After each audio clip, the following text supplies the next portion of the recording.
할렐루야. 하나님께서 오늘도 우리와 함께 하시는 줄을 믿습니다. 이제 10월이 끝이 나고 11월 겨울로 접어드는 계절이 되어졌습니다. 마침 또 비가 내려서 오랜만에 말라있던 대지와 자연이 촉촉하게 젖는 그런 은혜를 누리고 있는 것 같습니다. 오늘도 우리 예배 가운데에도 하나님께서 성령의 단비를 내려주셔서 우리의 말라있는 심령, 비틀어져 있는 심령들이 바로 펴지는 그런 성령의 역사가 일어나기를 간절히 바랍니다. 이제 다 같이 일어나셔서 묵도드림으로 주일 예배 하나님 앞에 올려드리겠습니다.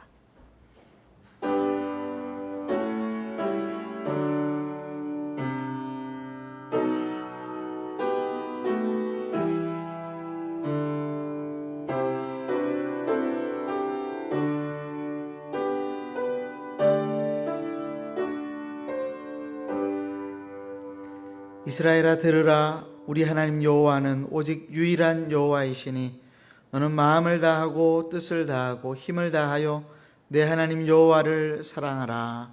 아멘. 사랑하는 하나님 아버지, 오늘 이 시간 하나님 앞에 예배하는 이 시간 모든 세상의 소리들은 사라지고 우리 하나님께서 우리를 사랑하신다 하시는 말씀만 듣게 하옵소서. 이 말씀을 듣고 우리 중에 죄지은 자, 사랑하는 가족을 먼저 떠나보내고 마음이 아픈 자, 병든 자와 환난 가운데 있는 자, 절망 중에 있는 자들이 살아나게 하여 주옵소서. 곤고한 심령을 긍휼히 여기시고 상한 자를 싸며 주시는 은혜로 오늘 우리 모두를 인도하여 주시옵소서. 예수 그리스도의 이름으로 기도드리옵나이다. 아멘. 찬송가 39장 1, 2, 3절을 우리 함께 다 올리도록 하겠습니다.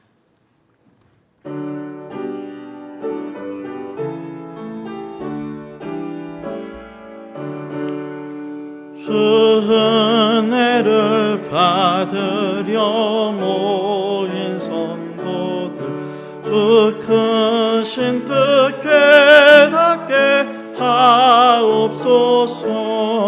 내 고통의 멍에를 다 벗게 되니 날 구속하신 이름 찬양하리. 주 우리를 곁에서 인도하시니 그 거룩한 나라가 이뤄지네. 저 마귀와 싸워서 늘 승리하니 큰 영광 주께 돌려 찬양하리. 주 우리의 방패와 창검 되신 나 승리의 주님을 따릅니다. 큰 환난을 당할 때 늘 도우시니 승전가 높이 불러 찬양하리. 아멘. 교동문 39번으로 성시 교독하시겠습니다. 오라 우리가 여호와께 노래하며 우리가 감사함으로 그 앞에 나아가며 여호와는 크신 하나님이시오 땅의 깊은 곳이 그의 손안에 있으며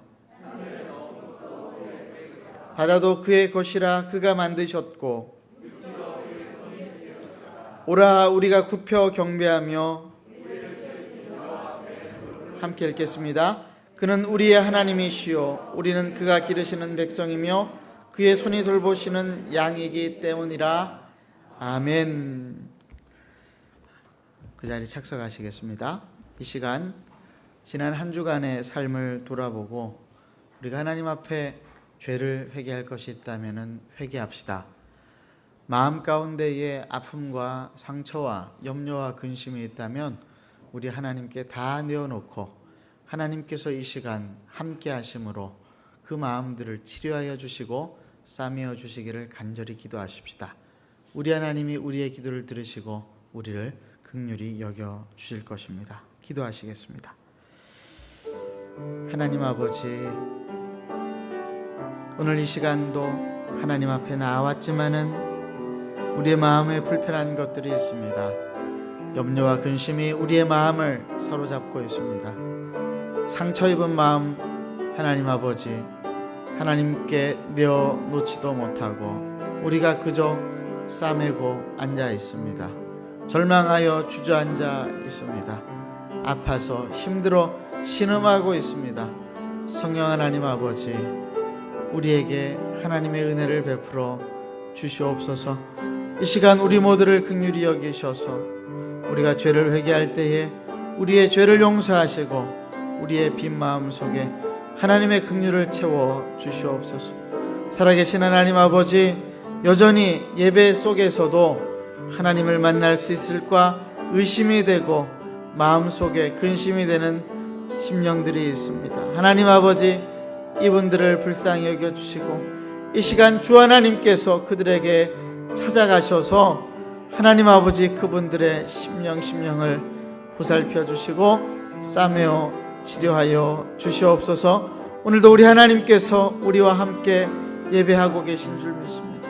하나님 아버지, 예수 그리스도의 십자가의 보혈로 우리가 믿음으로 하나님 앞에 예배하며 나아갈 때에 우리 속에 있는, 우리의 삶의 현장 속에 있는 고통과 수치가 다 사라지게 하시고 하나님께서 허락하신 새로운 말씀, 새로운 믿음과 용기가 우리의 마음을 가득 채우게 될 줄로 믿사오니 하나님 아버지, 우리를 긍휼히 여겨 주시옵소서.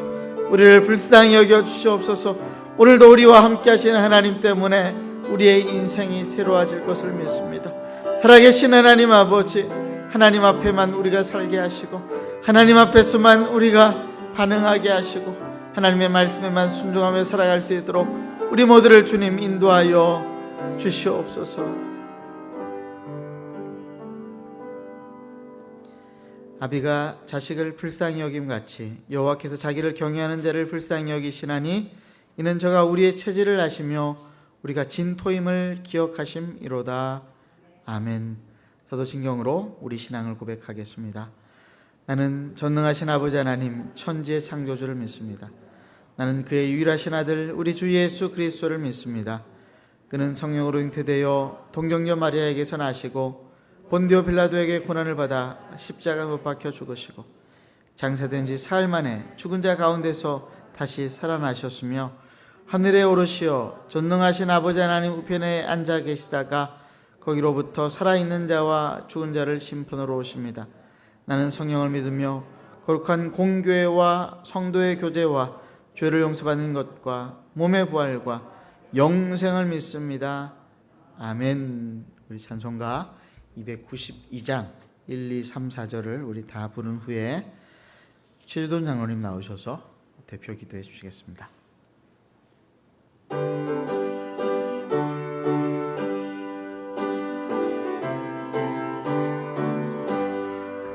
주 없이 살 수 없네 죄인의 구주여, 그 귀한 보배 피로 날 구속하소서.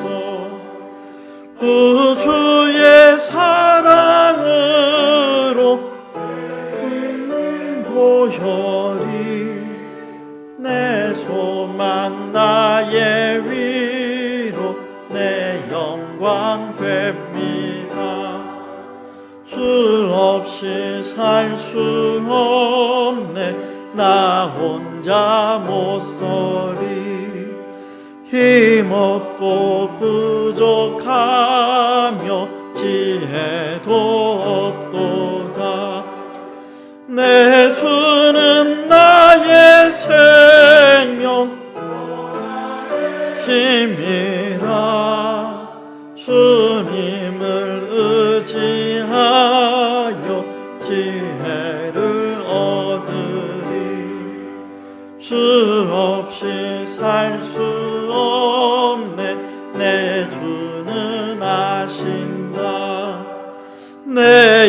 영의 깊은 간구 마음의 소원을 주밖에 나의 마음 알아주리요.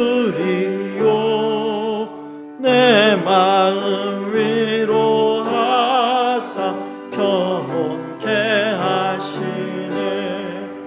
주 없이 살 수 없네. 세월이 흐르고 이 깊은 고독 속에 내 생명 끝나도 사나운 풍랑일 때 날 지켜주시니 내 곁에 계신 주님 늘 힘이 됩니다. 아멘.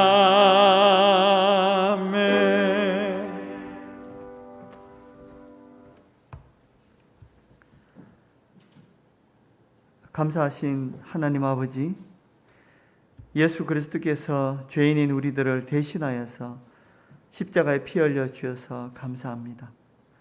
이 공로와 은혜 때문에 죄인들이 의인으로 불리우게 되었고 거룩하지 않은 우리가 성도로 칭함을 받게 되었습니다. 여전히 오만과 편견과 세상의 가치관과 세상의 의식을 완전히 떨쳐버리지 못했을지라도 은혜로운 우리 하나님 아버지께서는 우리에게 깨닫게 하신 복음과 우리에게 주신 성령으로 말미암아 이 예배를 드리게 하시며 모든 죄와 악을 지금도 예수 그리스도의 보혈로 깨끗게 하여 주시니 진심으로 감사를 드립니다. 지난 한 주도 우리는 우리가 받은 십자가의 은혜의 무게만큼 살아내지 못했지만 하나님 아버지께서는 그 십자가의 은혜로 우리를 다시금 격려하시고 용납하시고 용서하셔서 우리가 예배자로 다시 이 자리에 세워주셔서 감사합니다. 그래서 구원받은 죄인들이 하나님께 드릴 최고의 영광은 감사와 찬송이 아닌가 합니다. 주님, 이 예배를 통해서 주님께 진심을 담은 감사와 찬송이 되게 하여 주시옵소서. 하나님 아버지, 코로나가 길어지고 있고 일상으로 완전히 되돌아가지 못하고 있지만 이런 일들을 통해서 일상이 얼마나 소중하고 감사해야 할 것인지 알게 하셔서 감사합니다.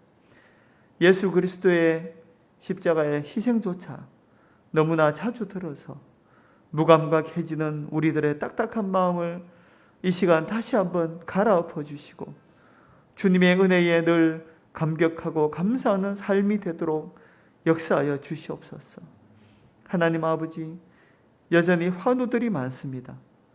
천지를 창조하신 주님께는 모든 것을 새롭게 하시고 고치실 능력이 있다는 것도 압니다.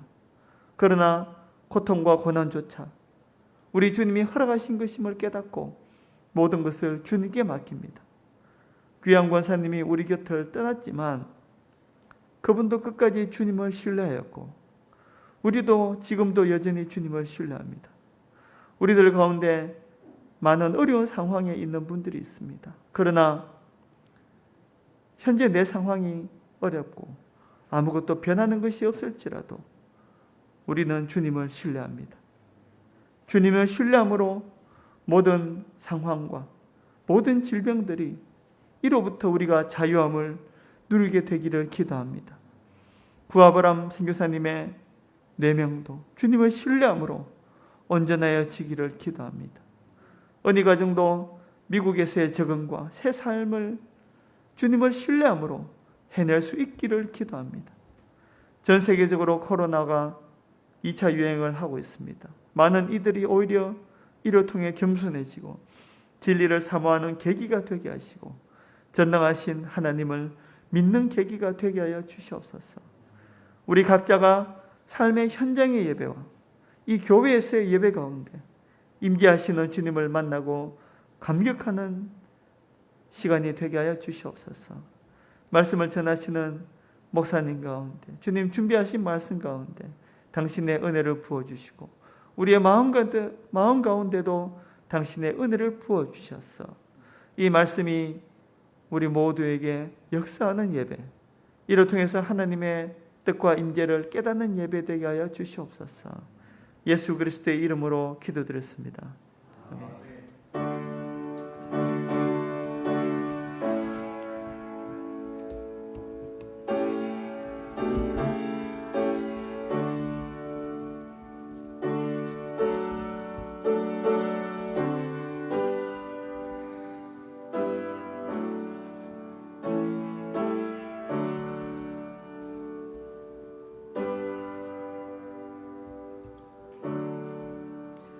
하나님 말씀은 로마서 9장 14절에서 29절까지 말씀입니다. 로마서 9장 14절에서 29절까지 말씀.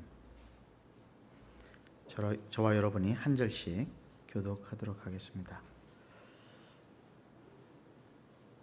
그런즉 우리가 무슨 말을 하리요? 하나님께 불의가 있느냐? 그럴 수 없느니라.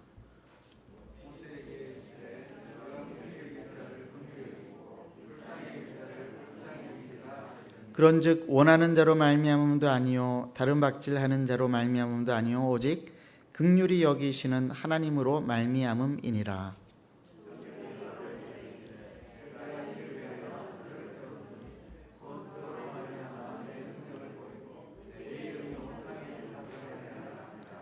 그런즉 하나님께서 하고자 하시는 자를 긍휼히 여기시고 하고자 하시는 자를 완악하게 하시느니라.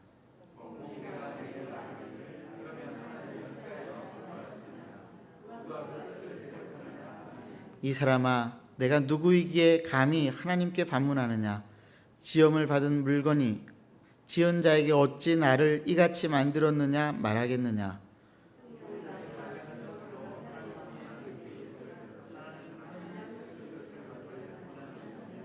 만일 하나님이 그의 진노를 보이시고 그의 능력을 알게 하고자 하사 멸하기로 준비된 진노의 그릇을 오래 참으심으로 관용하시고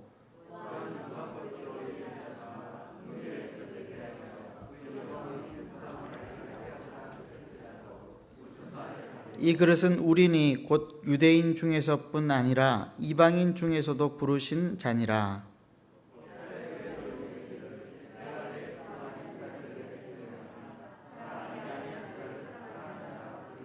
너희는 내 백성이 아니라 한 그곳에서 그들이 살아계신 하나님의 아들이라 일컬음을 받으리라 함과 같으니라.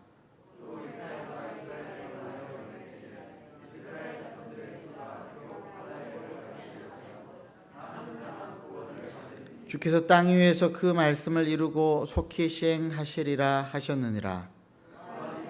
미리 말한 바 만일 만군의 주께서 우리에게 씨를 남겨두지 아니하셨더라면 우리가 소돔같이 되고 고모라와 같았으리로다 함과 같으니라. 아멘. 말씀을 봉독하고 난 다음에 늘 성가대 찬송이 있었는데 코로나로 인하여서 그렇게 하지 못한 지가 벌써 1년 가까이 되어가고 있습니다. 제가 참 부르고 싶은 찬양들이 많아서 우리 교육자들에게 이런 찬양을 아냐고 하면은 그 모르는 것들이 많더라고요. 우리 교육자들이 그 찬송을 모르면은 우리 성도들도 많이 모르겠다 그런 생각이 들어서 정말 제가 좋아하는 그런 찬양인데 저는 초등학교 때부터 성가대를 서가지고 전도사로 사역하기 전까지 26살까지 성가대를 했기 때문에 10수년을 성가대를 섰습니다. 늘 매 주일마다. 그래서 매 주일마다 연습하고 불렀던 그 아름다운 찬송들이 아직도 머릿속에 많이 남아있어요. 근데 이거를 좋은 기기가 발견되면은 그냥 머리와 머리를 연결시키는 이게 있어가지고 여러분들에게 전달해 드리면 좋을 것 같은데 그럴 수 없어서 제가 우리 교육자들에게 부탁한 찬송이 한 곡이 있습니다. 은혜의 항구라고 하는 찬송인데 이번 추수감사 주일에 여러분들과 함께 좀 나눌 수 있으면 좋겠다 그런 생각을 합니다. 혹시 여러분들 가운데에도 추수감사 주일에 여러분들의 감사의 찬송을 올릴 것들이 있으면은 준비를 하셨다가 신청을 하시면은 추수감사 주일에 우리가 하나님을 찬송할 수 있을 것 같습니다. 오늘 우리가 함께 살펴볼 말씀 로마서 9장 14절에서 29절까지의 말씀의 제목을 하나님의 마음을 따라 가보면이라고 잡았습니다. 처음에는 하나님의 마음을 따라 가보자 이렇게 했다가 조금 딱딱한 것 같아서 하나님의 마음을 따라 가보면 조금 궁금한 그런 것들도 생기잖아요. 하나님의 마음을 따라가 보면 어떻게 될까요? 우리가 오늘 이 말씀을 통해서 은혜를 나누기를 원합니다. 14절 말씀에 그런즉 우리가 무슨 말을 하리요? 하나님께 불의가 있느냐? 그럴 수 없느니라. 이렇게 말씀을 했습니다. 하나님을 거부하고 예수 그리스도를 십자가에 못 박아 죽인 유대민족같이 나쁜 놈들에게도 십자가의 복음의 효력이 발생하는가라고 하는 질문에 바울의 대답은 그렇다였습니다. 그렇다라고 한다면 오늘은 또 한 가지 질문이 더 나왔습니다. 유대민족같이 나쁜 놈들을 용서하시고 그들 중에도 하나님의 자녀를 삼으시는 이 하나님의 행위는 불의한 행위가 아닌가라고 하는 질문입니다. 그 말은 무슨 말인가 하면은 죄지은 놈에게 벌을 줘야지 왜 그를 받아줍니까? 라고 하는 그런 질문입니다. 거기에 대한 바울의 대답 역시 그럴 수 없다. 하나님은 불의한 분이 아니시다라고 대답을 합니다. 왜 이런 질문들이 계속해서 나오는 것일까요? 우리 인간의 사고 구조 속에서는 이러한 하나님의 행위를 도무지 이해할 수 없기 때문에 그런 것입니다. 우리는 나를 제외한 사람, 내 가장 가까운 가족이라 할지라도 모든 존재에 대해서 기본적으로 불신의 태도를 가지고 살아갑니다. 왜냐하면 그렇게 함으로 우리를 지킬 수 있다고 생각을 하기 때문에 그런 것이죠. 그래서 우리 주변에 눈에 보이지 않는 보호막이 있다고 그러죠. 방어막. 왜 그런가 하면은 우리 모두는 가인이 가지고 있는 DNA를 가지고 있기 때문에 그렇습니다. 아담과 하와가 에덴 동산에서 쫓겨나고 난 다음에 아이를 낳았는데 그 이름이 가인이었습니다. 그런데 이 가인은 하나님 앞에 잘 살지를 못했습니다. 동생 아벨 앞에서도 잘 살지를 못했습니다. 결국 가인은 죄를 다스리지 못했고 비교하고 원망하고 시기하다가 결국 동생 아벨을 죽이는 살인을 저지르고 말았습니다. 그는 성을 쌓아서 다른 사람들로부터 자기를 고립시키는 방식으로 자기를 지키고 살았습니다. 그러므로 가인으로부터 시작되어진 이 문명은 한마디로 남을 배척함으로 자기의 생명을 유지하는 아주 못돼먹은 악한 문명이 되어버린 것입니다. 자신을 배반하는 사람을 감싸주는 사람 여러분 보신 적 있으세요? 자신을 배반하는 사람을 감싸주는 정도가 아니라 자신을 배반한 사람에게 돈을 주는 사람 혹시 보신 적 있습니까? 요즘 유튜브가 아주 대세인데 한 유튜버가 국제 결혼을 하고 난 다음에 자기의 부부의 일상을 영상을 찍어서 올렸습니다. 그랬더니 많은 인기를 얻어가지고 금세 구독자를 많이 얻게 되어졌습니다. 그 영상을 본 사람들의 한결같은 반응은 이것입니다. 남자가 너무 착하다라고 하는 것이에요. 이거는 칭찬일까요? 욕일까요? 무슨 의미일까요? 남자가 너무 착하다. 한번 들어보십시오. 얼마 전에 최신 동영상이 올라왔는데 그 동영상에는 부인에게 다른 남자가 생겨서 이별을 하게 되었다라고 하는 소식이 올라왔습니다. 많은 시청자들이 안타깝다라고 하는 반응을 보였습니다. 그런데 마지막 동영상에서조차 이 남자는 여자를 변호하고 여자를 위해주는 모습을 보이는 거예요. 심지어 앞으로 1년 동안은 여자의 생활을 위해서 내가 돈을 보내야 되겠다고 통장 만드는 장면을 찍어서 올린 것입니다. 사람들은 저마다 흥분을 해서 댓글을 달기 시작했습니다. 욕을 해도 시원찮을 판국에 통장을 만들어서 돈을 주겠다니 천사나셨네, 호구네, 이런 반응들이었습니다. 사람들은 왜 이런 반응을 보이는 것일까요? 그들 모두가 가인의 DNA를 가지고 있는 가인의 후예들이었기 때문입니다. 이 자리에 앉아 있는 저와 여러분들도 마찬가지입니다. 우리는 나를 배신한 사람을 용서할 마음이 추호도 없습니다. 나를 배신한 사람을 위해서 무언가를 더 해줄 마음은 더더욱 없죠. 그래서 우리는 복수는 나의 힘이라고 하는 말을 그다지 싫어하지 않습니다. 이게 바로 우리의 비참한 마음의 현실입니다.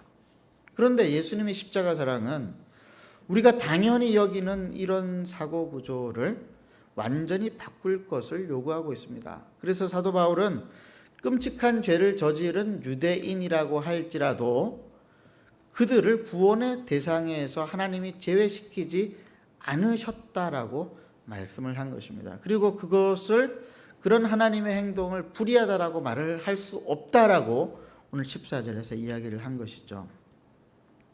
세상에서 당연한 일이 하나님 세계에서는 당연하지 않은 것입니다. 끔찍한 죄를 저질러서 끔찍한 벌을 받고 끔찍하게 고통을 당해야 마땅한 사람을 그 끔찍한 고통으로부터 구해주시는 분이 바로 우리 하나님이시기 때문에 그렇습니다. 어제 저희 집 막내 아이가 바깥에서 울고 있는 소리를 들었습니다. 울음이 그치지를 않아서 듣다 못해 거실로 나가봤더니 반지를 잃어버렸다고 앉아서 울고 있는 거예요. 제가 아이에게 이렇게 말을 했습니다. 리니야, 반지를 잃어버렸을 때는 울고만 있어서는 안 돼. 눈을 크게 부릅뜨고 반지를 찾아볼 생각을 해야지. 이렇게 가만히 앉아 울고 있는다고 반지가 찾아지겠어? 인생 진리죠. 자업자득의 진리. 자기가 엎어버린 밥상은 자기가 치워야 한다라고 하는 것을 가르치려고 했던 것입니다. 그런데 곰곰이 생각을 해보니까 제가 어릴 때 저희 아버지도 저에게 똑같이 그렇게 하셨던 것 같아요. 저에게 윽박질렀다라고 하는 말이 아니에요.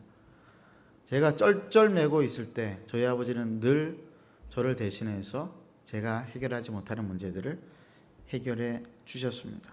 그런데 곰곰이 더 생각을 해보니까 우리 하늘의 하나님 아버지도 그리 하셨던 것 같습니다.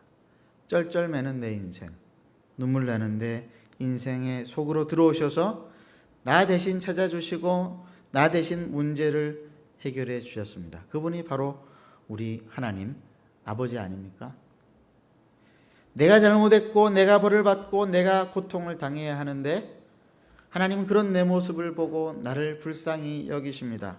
그래서 하나님께서 대신 팔을 걷어 붙이시고 내가 엎질러 버린 밥상을 치우고 계십니다. 십자가에서 죽으심으로 내 죄의 문제, 내 인생의 궁극적인 문제를 해결해 주셨습니다. 그분이 바로 우리 구주 예수 그리스도이십니다. 하나님의 세계의 원리는 이런 식입니다. 아무리 악한 죄를 저질러도 긍휼히 여김을 받습니다. 다윗이 그랬고 우평강도가 그랬고 가늠하다가 잡혀와 현장에서 무릎 꿇고 있는 그 여인이 그러했습니다. 이런 하나님에 대해서 바울은 출애굽기 33장 19절의 말씀으로 하나님을 소개하고 있습니다. 오늘 본문의 15절과 16절 말씀입니다. 함께 읽겠습니다.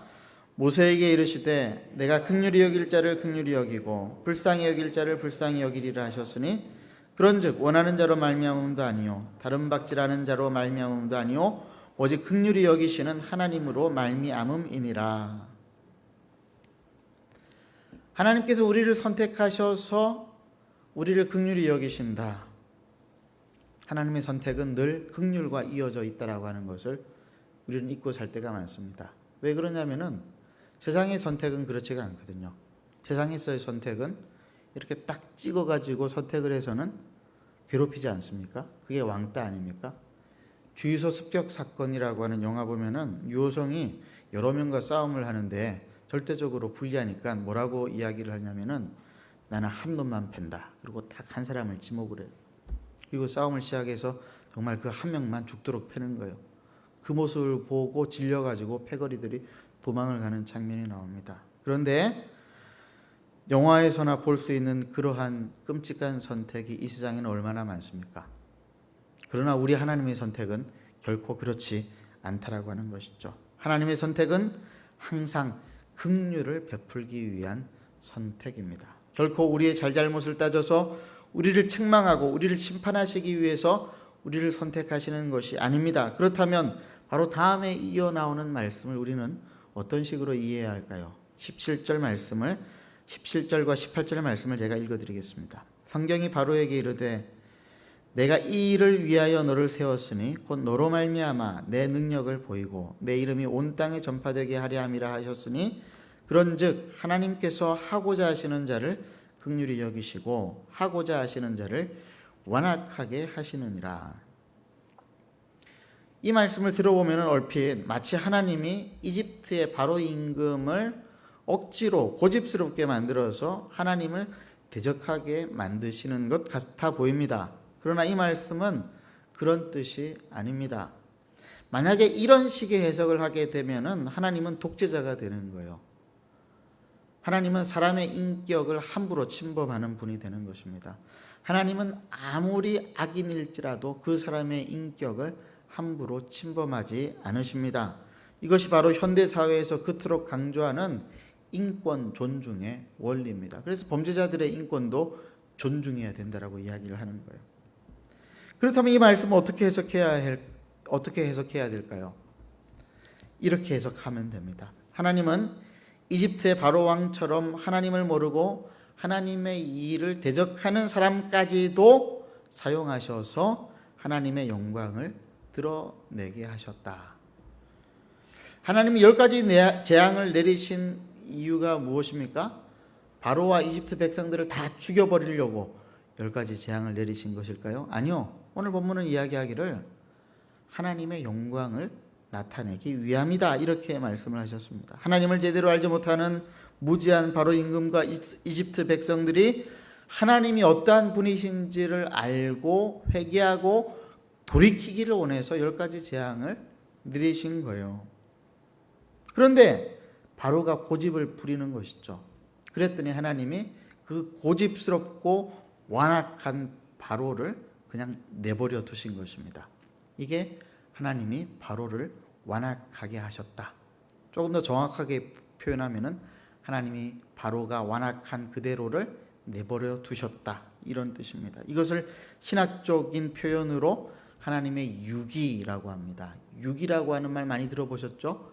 유기견, 버려진 강아지 할 때 그 유기견입니다. 이 말씀은 하나님이 죄로 말미암아 죽을 죄인을 선택해서 살리지 않으시고 그냥 내버려 두셨다라고 하는 뜻입니다. 하나님의 절대 주권을 강조한 말입니다. 그래서 이어지는 혹자의 반론과 그에 대한 대답으로 바울은 그 유명한 토기장이 비유를 하게 됩니다. 19절에서 21절까지 말씀 제가 읽어드리겠습니다. 혹 내가 내게 말하기를 그러면 하나님이 어찌하여 허물하시느냐, 누가 그 뜻을 대적하느냐 하리니, 이 사람아 내가 누구이기에 감히 하나님께 반문하느냐, 지음을 받은 물건이 지은 자에게 어찌 나를 이같이 만들었느냐 말하겠느냐. 토기장이가 진흙 한 덩어리로 하나는 귀 쓸 그릇을 하나는 천이 쓸 그릇을 만들 고난이 없느냐. 왜 어떤 사람은 하나님이 불쌍히 여기시고 어떤 사람은 스스로 멸망하도록 그냥 내버려 두시는가? 우리는 이 질문이 대단히 궁금합니다.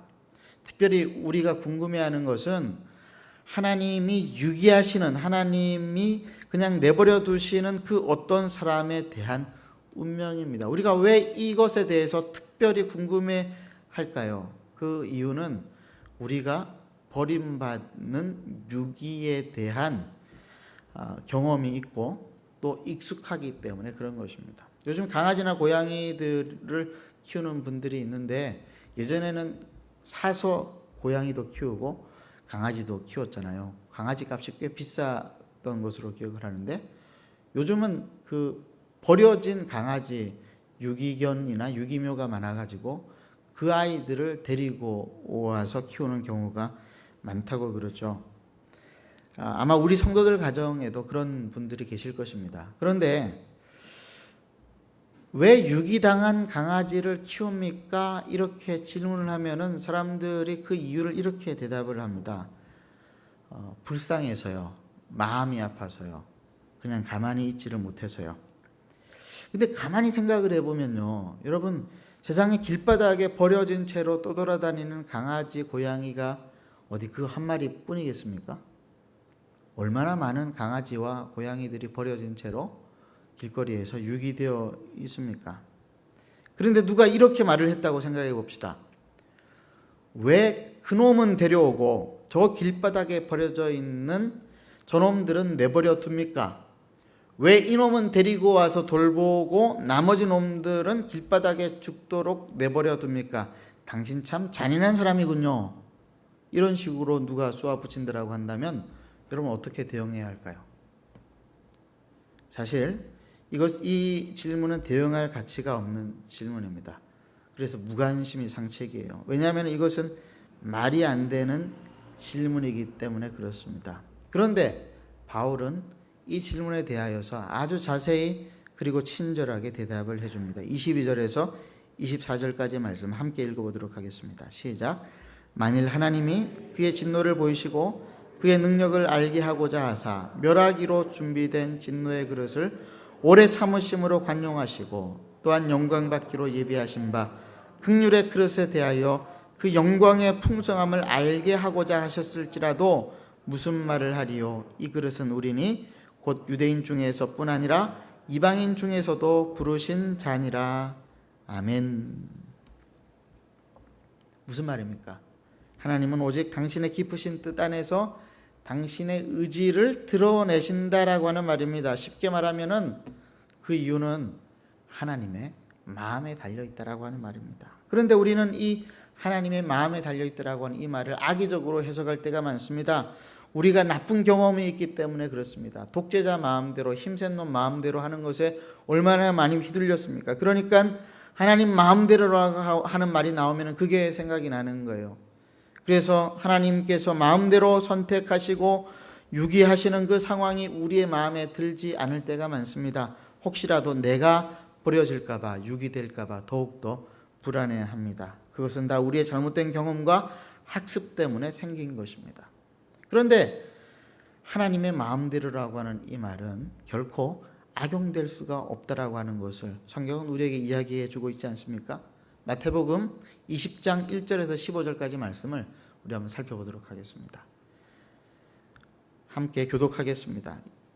천국은 마치 품꾼을 얻어, 제가 먼저 읽고 여러분이 한 절씩 읽겠습니다. 천국은 마치 품꾼을 얻어 포도원에 들여보내려고 이른 아침에 나간 집주인과 같으니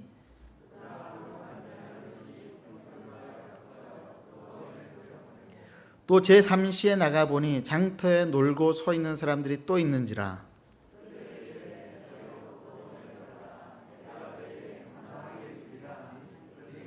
제6시와 제9시에 또 나가 그와 같이 하고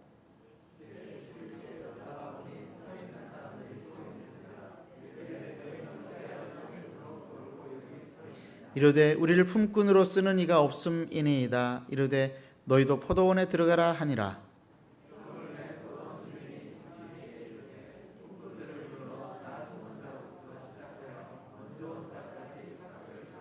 제11시에 온 자들이 와서 한 데나리온씩을 받거늘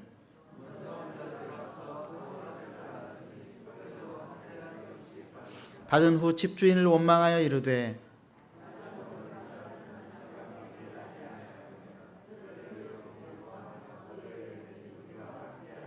주인이 그 중에 한 사람에게 대답하여 이르되 친구여 내가 내게 잘못한 것이 없노라.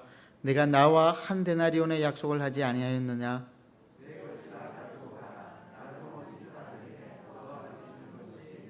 함께 읽겠습니다. 내 것을 가지고 내 뜻대로 할 것이 아니냐. 내가 선함으로 내가 악하게 보느냐. 여러분, 하나님의 마음은 어떤 마음입니까? 하나님의 마음은 나중에 온 사람, 일을 덜 한 사람에게도 똑같은 많은 것으로 베풀고자 하시는 너그러운 마음입니다. 그게 하나님 마음입니다. 그러니 하나님 마음대로, 하나님 뜻대로라고 하는 이 말은 오해되어서는 안 되는 말입니다. 그런데 우리는 우리의 경험 때문에 자꾸 오해를 합니다. 마치 누가복음 15장에 기록되어져 있는 탕자의 형님처럼 말이죠. 누가복음 15장 말씀을 함께 찾아 읽어보십시다. 교독하겠습니다. 이에 일어나서 아버지께로 돌아가니라. 아직도 거리가 먼데 아버지가 그를 보고 측은히 여겨 달려가 목을 안고 입을 맞추니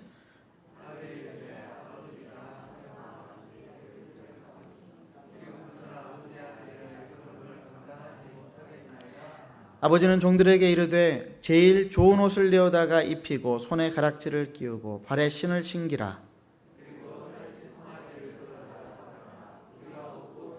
이 내 아들은 죽었다가 다시 살아났으며 내가 잃었다가 다시 얻었노라 하니 그들이 즐거워하더라.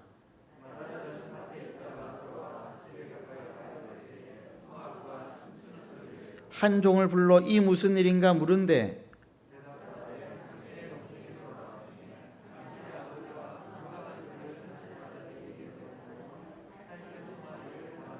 그가 노하여 들어가고자 하지 아니하거늘 아버지가 나와서 고난되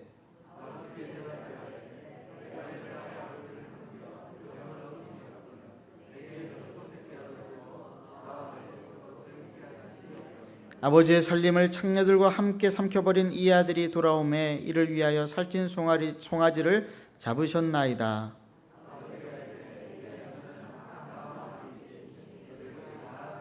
함께 읽겠습니다. 이 내 동생은 죽었다가 살아났으며 내가 잃었다가 얻었기로 우리가 즐거워하고 기뻐하는 것이 마땅하다 하니라. 여러분, 탕자의 형님은 아버지를 대단히 오해했습니다. 재산을 날리고 집으로 돌아온 동생에게 살찐 송아지를 잡아 잔치를 벌이는 아버지의 행위가 불의하다라고 생각을 했습니다. 탕자 형님의 가인 DNA가 드러나는 순간입니다. 그 순간 돌아온 동생은 동생이 아니라 원수였습니다. 탕자 형님의 두 눈은 이글이글 불타올랐습니다. 그때 아버지의 눈빛은 어떤 눈빛이었을까요? 저 같았으면은 두 눈에 더블 라이트가 켜지고, 더블 라이트를 번역하면 쌍심지입니다. 그리고 마음속에서는 욱하고 뭔가가 올라오면서 목소리는 하이톤을 달리면서 손은 뭔가를 찾고 있었을 거예요.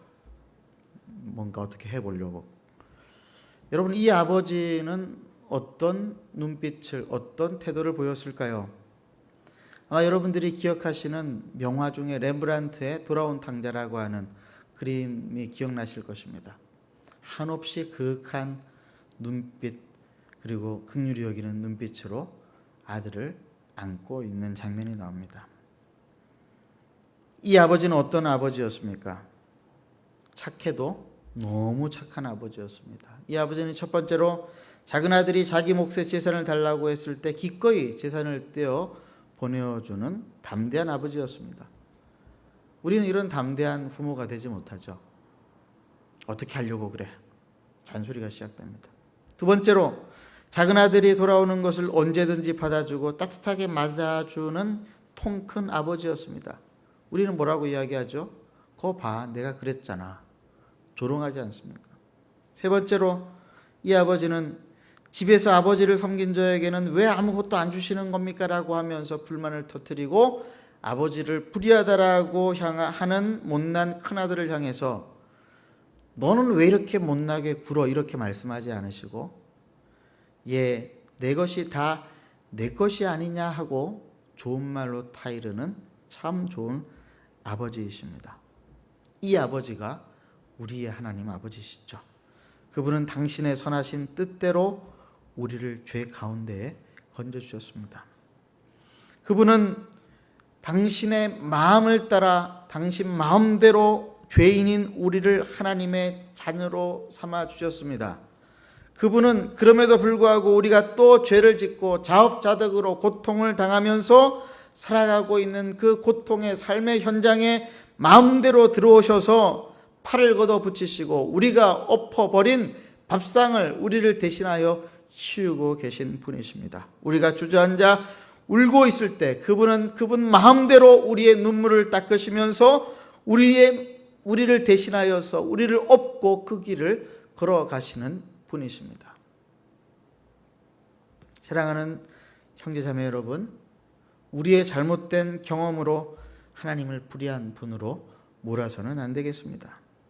그분은 내 백성 아닌 자를 내 백성이라고 말씀하시고 사랑하지 아니한 자를 사랑한 자라 부르시는 분이십니다. 우리는 내 백성이 아니라 한 그곳에서 살아계신 하나님의 아들이라 일컬음을 받는 사람들이 되었습니다. 이사야 선지자는 이스라엘 자손들에게 구원을 받을 남을 자가 있을 것이라고 말씀하시면서 하나님께서 그 일을 위해서 신속하게 행동하실 것이다.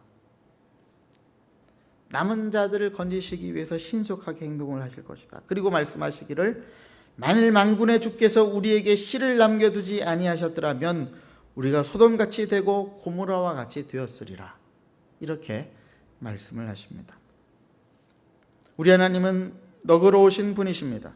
그 너그러움은 우리의 생각과 경험을 뛰어넘는 것입니다.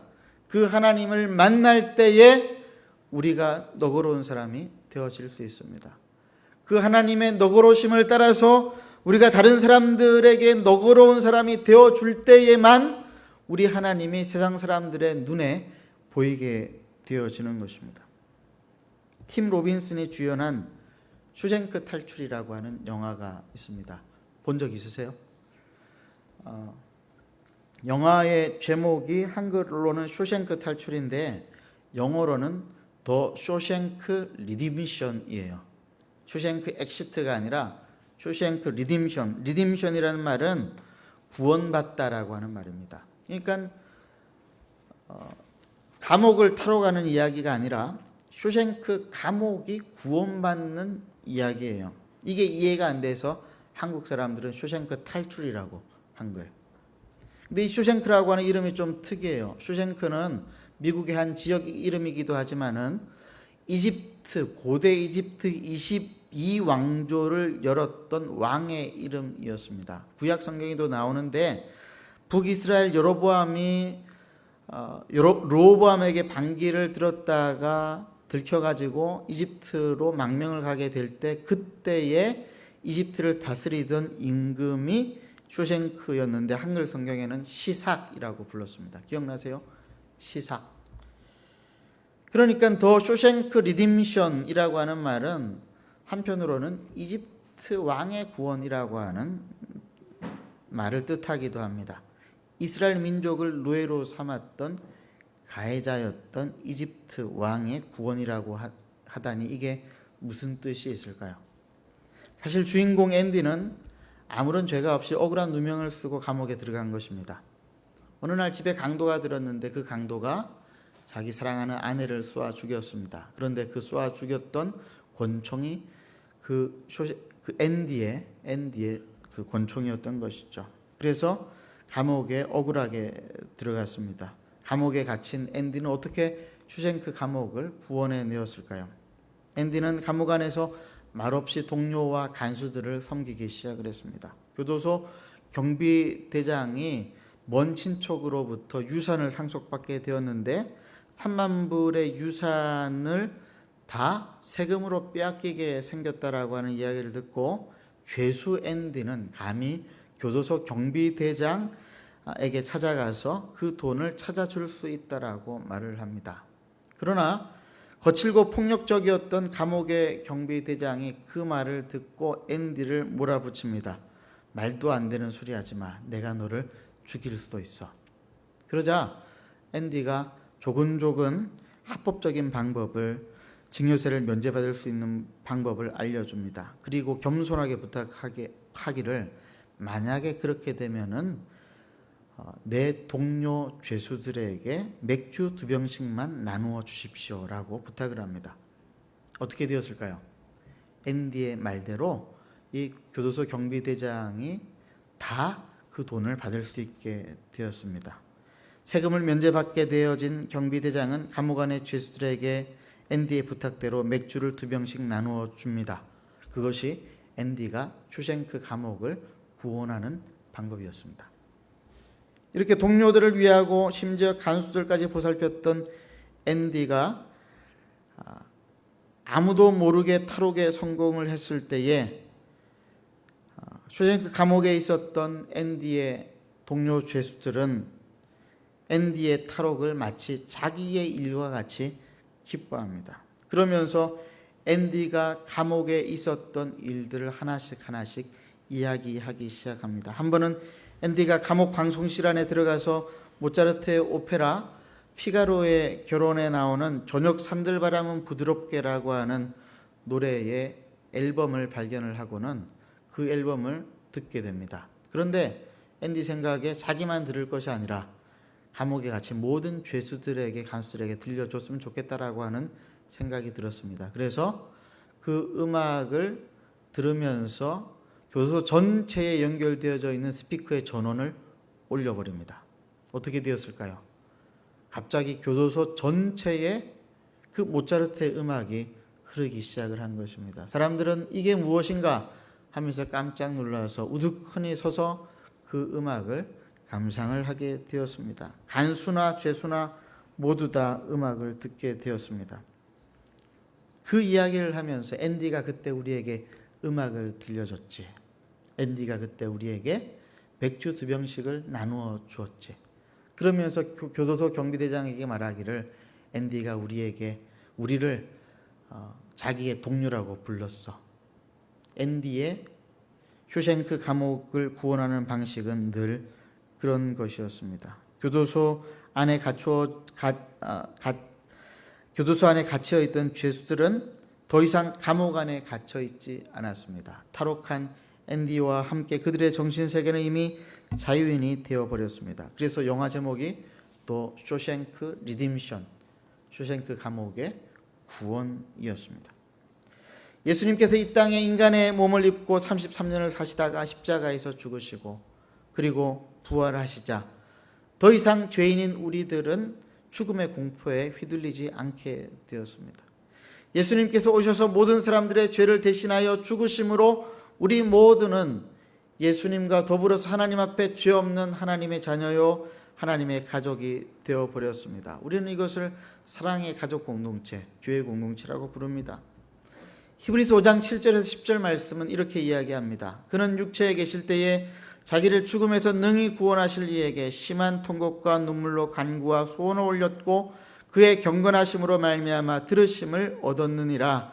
그가 아들이시면서도 받으신 고난으로 순종함을 배워서 온전하게 되셨은즉 자기에게 순종하는 모든 자에게 영원한 구원의 근원이 되시고 하나님께 멜기세덱의 반차를 따른 대제사장이라 칭하심을 받으셨느니라. 예수님께서 사람의 몸을 입고 우리와 똑같이 고통당하시고 똑같이 유혹을 받으시고 똑같이 죽음에까지 이르심으로 예수님은 우리의 동료가 되셨습니다. 그리고 부활하심으로 말미암아 그와 연합한 우리 모두는 예수님과 똑같은 부활의 기쁨을 누리게 되었습니다. 이 모든 것은 그리스도의 마음대로 베풀어진 사랑 때문에 이루어진 일이었습니다. 예수님께서는 자기를 죽음에서 능히 구원하실 하나님께 심한 통곡과 눈물로 간구했다고 했습니다. 하나님이신 그분이 우리와 사랑으로 묶여서 죽음까지도 내려가신 것입니다. 바로 이 사랑을 통해서 우리가 하나님의 가족이 되었던 것처럼 사도 바울은 말하기를 예수님을 십자가에 못 박여 죽인 유대 민족까지도 예수 그리스도의 사랑으로 우리를 하나로 묶어야 한다라고 이야기한 것입니다.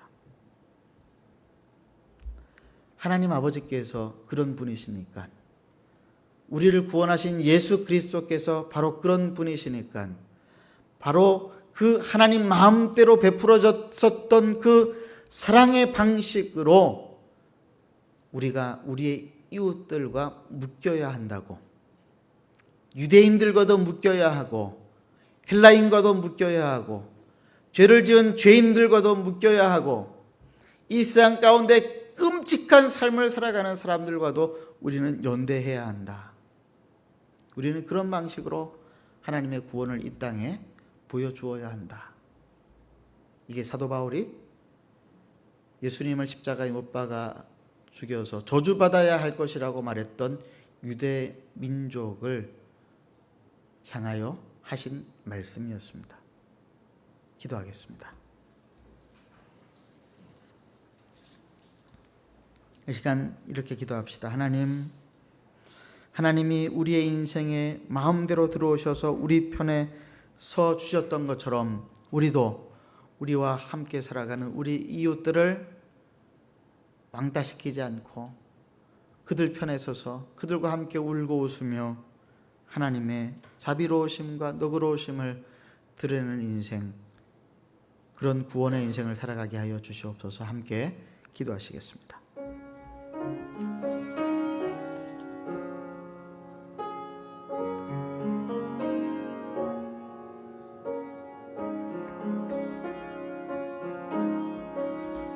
하나님 아버지,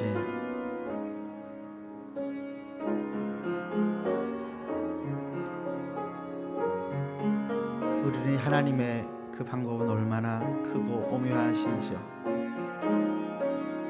예수 그리스도로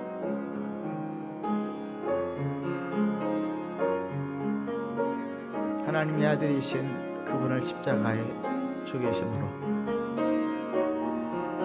우리의 허락도 받지 아니하시고 우리를 마음대로 사랑해 버리심으로 그 사랑으로 말미암아 죄 많은 우리를 하나님의 자녀라고 불러주셨으니 이 어찌 큰 은혜인지요. 이런 큰 은혜를 받아놓고도 사람들을 바라볼 때에 편견과 오해로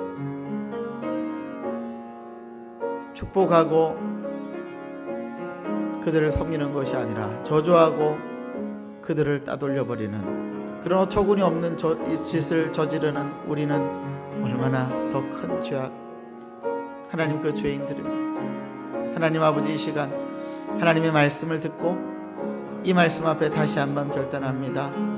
하나님이 내 편이 되어주셨고 하나님께서 그 마음을 우리에게 보여주셨기에 하나님 그 마음을 따라 살기를 원합니다. 그 마음을 따라 우리 이웃들의 편에 서서 하나님의 자비로우심과 너그러우심과 용서하시는 그 용서의 은혜들을 베풀며 살아갈 수 있게 주님 인도하여 주시옵소서.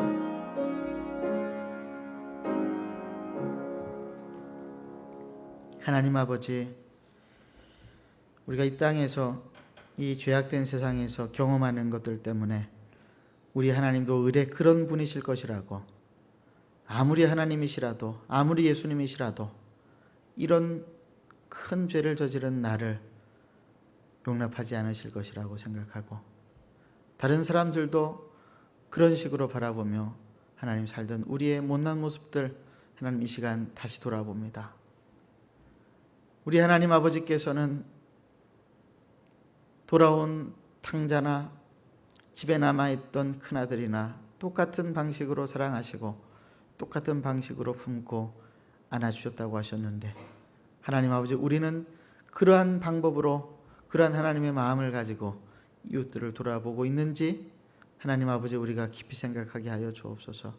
그리하여서 우리의 삶의 현장이 구원받기 위하여, 우리의 삶의 현장을 구원하기 위하여 하나님 아버지 우리가 하나님께로부터 받은 그 은혜를 베풀며 그 은혜를 따라 살아가게 하여 주시옵소서. 예수 그리스도의 이름으로 간절히 기도드리옵나이다. 아멘. 우리 찬송가 455장 1절에서 4절까지 우리 함께 찬송하시면서 준비하신 언금 하나님 앞에 올려드리겠습니다.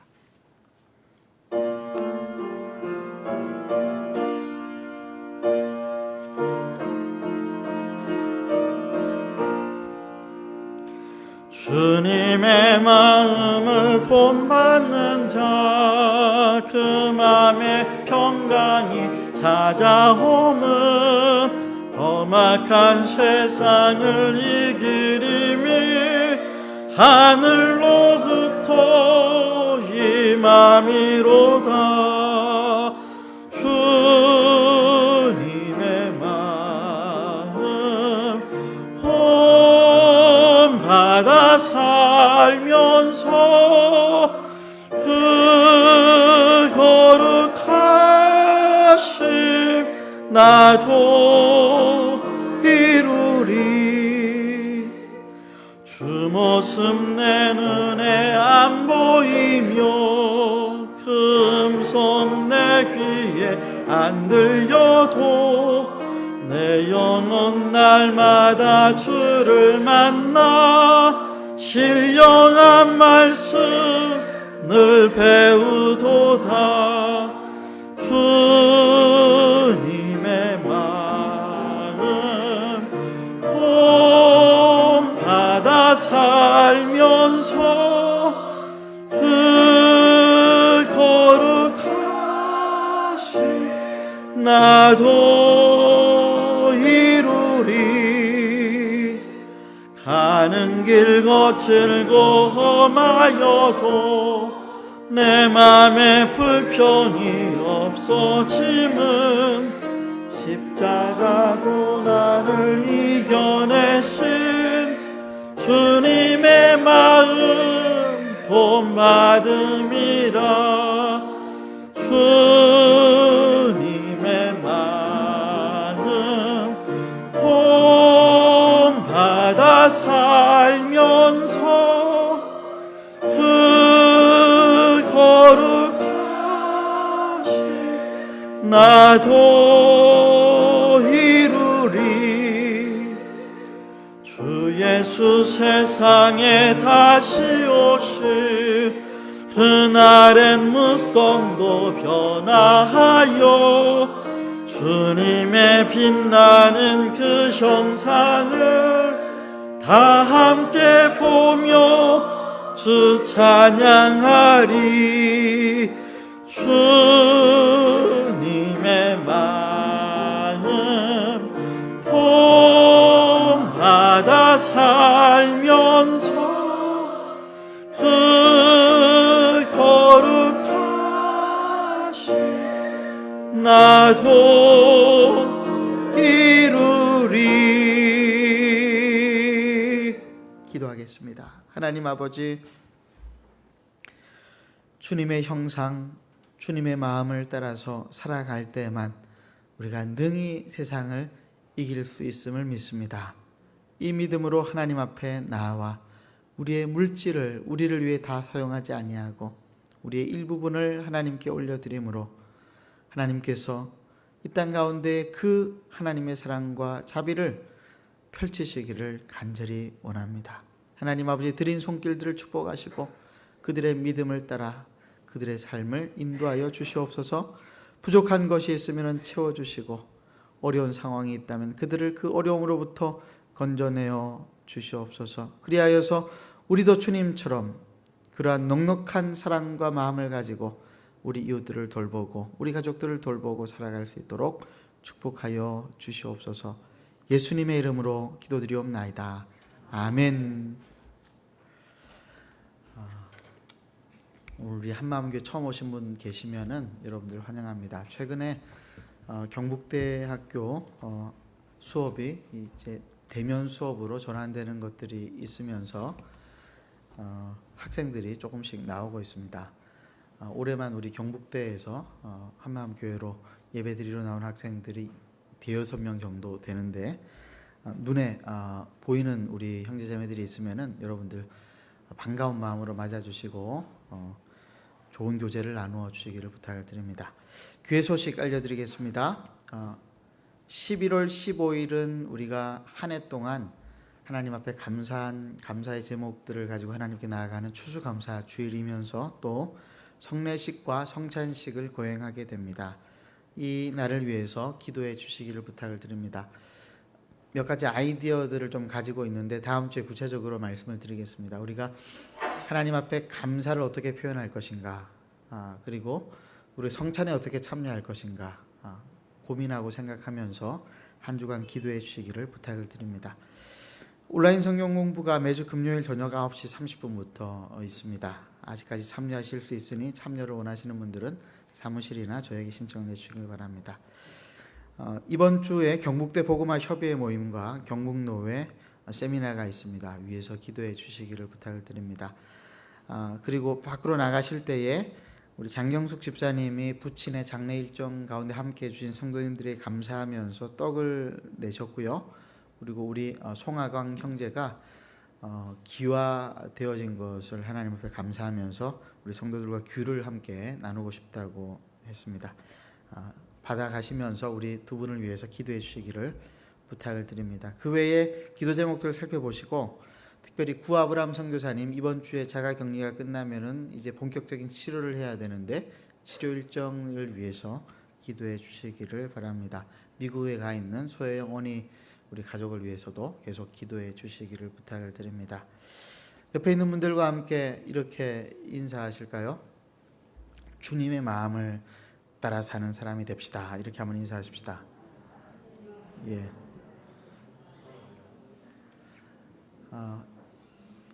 특별히 기도해 주실 것은 코로나 상황이 장기화되어지면서 예배도 온전히 드리기가 어렵고 또 목장 모임도 하기가 어려운데 우리가 이 목장 모임과 예배가 온전하게 회복될 수 있도록 기도해 주시고 온라인 목장 모임 더욱더 활성화되어질 수 있도록 우리 목자님들을 위해서도 기도해 주시기를 부탁을 드립니다. 이제 다 같이 일어나셔서 좋으신 하나님 찬송하고 축도하고 예배 마치도록 하겠습니다.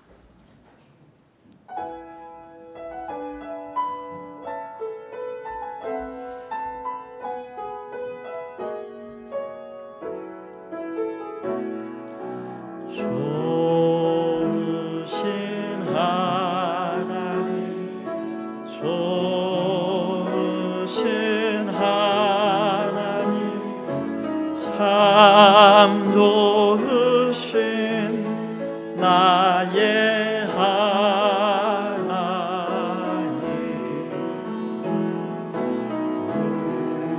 우리의 기도를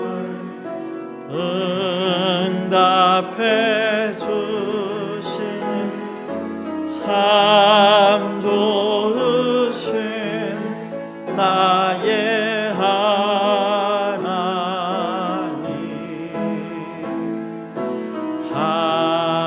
한없는 축복을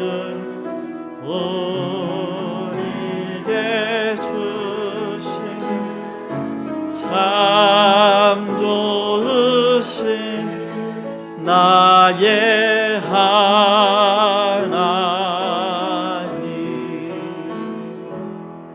지금은 우리 구주 예수 그리스도의 십자가의 놀라우신 사랑하심과 아버지 하나님의 무한하신 자비와 은혜와 말씀을 깨닫게 하시고 하나님의 마음을 따라 주님의 마음을 따라 살기로 작정하게 하시는 성령 하나님의 교통하심이 하나님 마음을 따라 이웃을 품고 섬기며 살아가기를 원하는 사랑하는 우리 한마음교회 형제자매들 머리 위에 그들의 인생 가운데 그들의 자녀들 가운데 지금으로부터 영원까지 함께 하시기를 간절히 축원하옵나이다. 아멘.